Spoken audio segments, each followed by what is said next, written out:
Alright mga kabro, nandito tayo sa Santa Ines Paniki, boundary ng Barangay Kanan, dyan sa tulay. Yan, highway na yan mga kabro. Tapos tulay dyan ng Santa Ines, papuntang Kanan, papuntang Paniki. Yan, papuntang Anao, Santa Ines. Pag kumanan ka, papuntang Panse, Ramos. So ito yung lupa na binabayaran natin mga kabro. Nag-down tayo dito ng 200,000 and then monthly nating hinuhulugan. Siguro mahigit 2 taon nating huhulugan to. Bali 560 square meter mula dito sa muhon na to.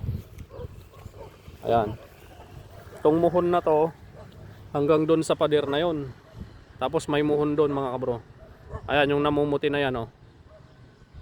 Ayan yung namumuti na yan. Hanggang doon yung boundary niya. Yan.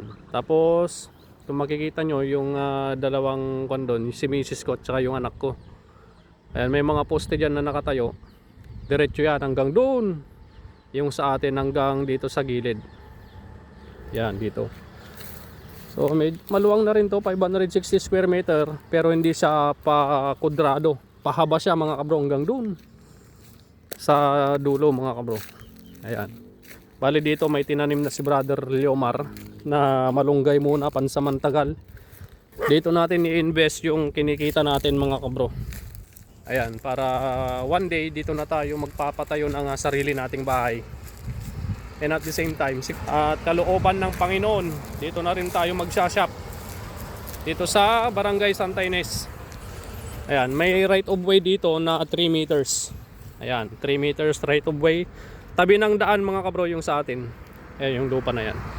Diretso hanggang doon. Sa kinaroroonan ni misis ko at ni anak ko mga kabro. Dito nag-uumpisa na silang magtambak dyan. Paunahin na natin sila dahil may pantambak naman na sila. Tayo wala pa tayong pambili.